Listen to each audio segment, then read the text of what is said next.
Hey everyone, it's been quite a while since I've done a vlog, and this one's a little bit different. This one's very personal and also a bit of a celebration.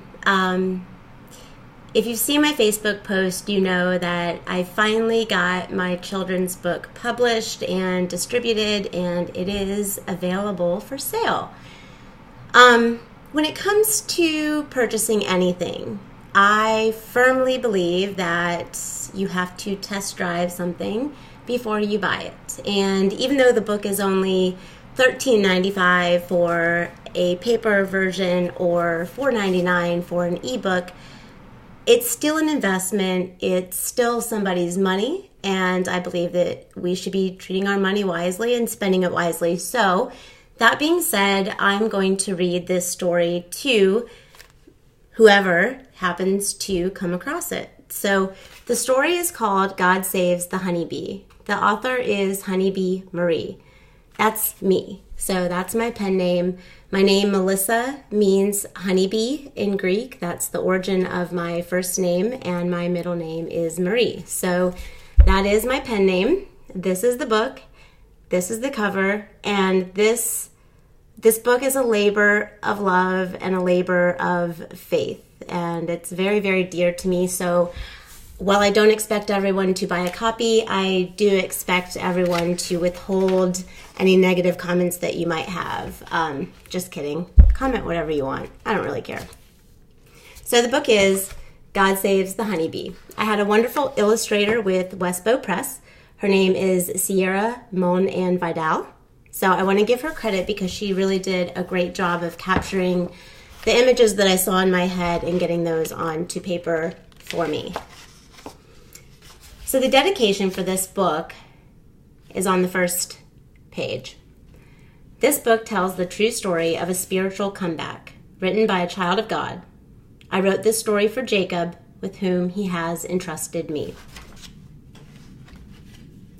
Sweet little honeybee sat on the bench, on the top of the hill, not in the trench. She looked down from the hill, feeling proud of her hike, wanting to tell someone, but there was nobody in sight.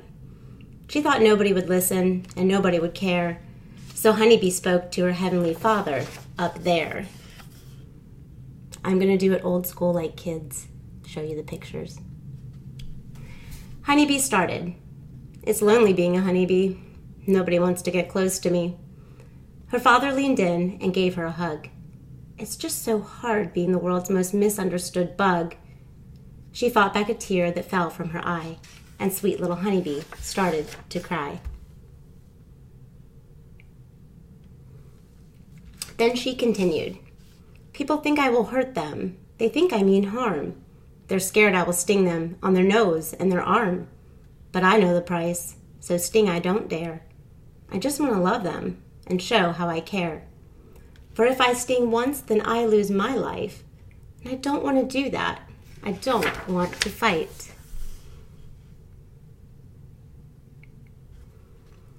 Her father drew closer and said, Tell me more. Tell me all the parts of your heart that are sore. Honeybee thought aloud. I don't understand why I'm feeling this way. There's something inside that I just need to say. But I don't know how, and I don't know when, and I'm starting to feel like giving up again.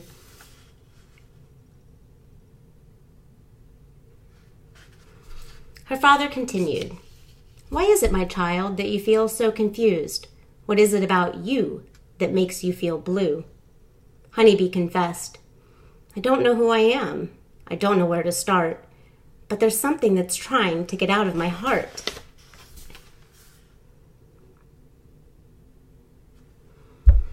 Her father knew what was causing her pain, but he couldn't just tell her. He had to refrain. So Honeybee sat, and she searched, and she prayed. She looked back at her life and mistakes she had made. Sun up and sun down, both night and day, Honeybee grew in the most amazing way. She returned to her father with a smile on her lips. Her father was proud, so he gave her a kiss. What have you learned, sweet honeybee? Do tell. I want to know all that's with you that's well.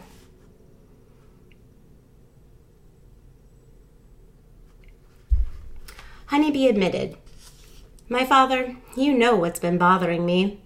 I haven't always been the sweet bee that you made me. I quit visiting the flowers, and I stopped spreading life. No pollen, no honey. I was living in strife." Her father listened and challenged her still. "Why would you do that? Why turn away? You forgot who I made you and the words that I say."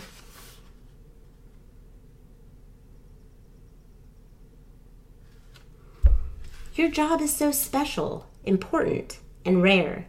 You help nourish the world. I created you to care. Why did you stop trying and give up on love? Why didn't you ask for help from your father up above?"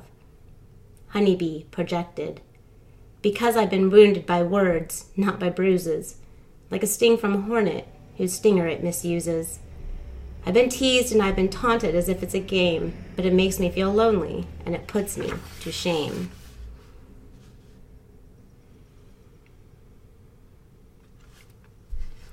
"I've been too scared to fly or make honey from flowers. It's safer to hide, like a weak bee that cowers." Her father could see that she felt scared and alone, frustrated by words that caused damage unknown. "My child, come with me and see through my eyes. Those who sting others, they don't realize. They once too were wounded, and they have their own pain, but they don't turn toward me, so it's you that they blame. I bet if you search and you seek, you may find that you've caused hurt too, but your pain's made you blind. You see, it's a choice for you, not for me, to decide the type of bee that you want to be. Do you want to act vicious, careless, and mean, taking your pain out on others so that you can be seen? Or do you want to be sweet as a midsummer's dream, the kind that is wholesome, loving, and clean?"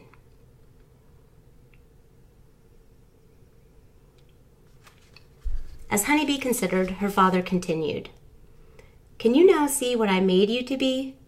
The honeybee that brings life, the honeybee that's free. If you want to be free now, I can heal your sore heart. You were born to make honey. Don't worry, just start." Honeybee's eyes were wide open with truth.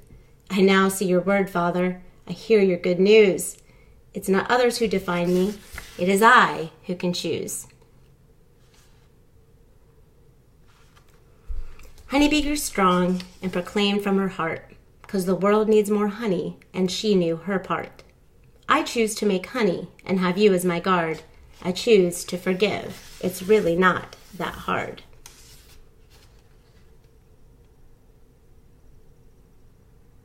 At that very moment, her father was gone from her sight. He knew she was safe now, and she'd be all right. He still walks beside her, guiding her days and at night, and she gratefully makes honey and loves the world right. The end. Or the beginning, depending on how you're looking at things. For me, I'd say the beginning. So this is my book. It is available on Westbow Press, their website, which is my publisher. I'm not doing this for the money, but if you want to benefit me the most financially, Westbow is where I get the most royalties. I'm going to put all the links in the comments below. Aside from Westbow, you can get this book at Barnes & Noble. You can get this book on Amazon, iBooks, Google Books. IndieBound is a great website that you can buy the book from online, or you can put in your zip code or address and get a list of distributors in your area that are carrying the book. I'm not sure that there will be distributors, nearby, so getting it online, especially now when the book is so new, might be the way to go. So if you like the story, there's a couple things that I want you to know. This story is true. This story is my story. I wrote this story for my son to help him kind of understand me and a very important process that I went through in my life. A very important process that involved bettering myself for the sake of my son. So This book is very true. Granted, it's written as an allegory in a children's book form. It's very true in the literal sense as well. The honeybee, again, is me. For my belief system, the God bee is the God bee. That's God. That's the Lord. That's Jesus. I understand and fully respect that not everybody that is watching this and not everybody that might have listened to this and feel touched by the story is a believer, and that's okay. I really don't want to limit the impact of this message to Christians. So you can replace God bee with whatever you want to replace it with. You can replace the God bee with your higher power. You can replace the God bee with your inner self. You can replace the God bee with the universe, with whatever you consider to be your higher power. You can replace the God bee perhaps with your own father. I envision that happening for children, especially children that have lost a father, had a father that passed away or is no longer with them. So as with any book, it is open to interpretation as far as the storyline goes, but I want to make it very clear that this story is very personal. And I wrote this story, I actually spoke this story out loud when I was on a walk one day with my dog. And I ran home and I got my phone and I recorded myself saying this story. I wrote from that. It took me about 15 minutes. To me, that was confirmation that this story is going to make a difference and that this story came from something much bigger than me. This is God's story. This is about his power in my life. I just happen to be the author. So I hope you enjoy it. I really do. I'm super proud of this book. I hope it has the impact that I want it to have. So if you're interested, I will put the links below where you can get a copy if you would like this for your children or even for yourself. Bye.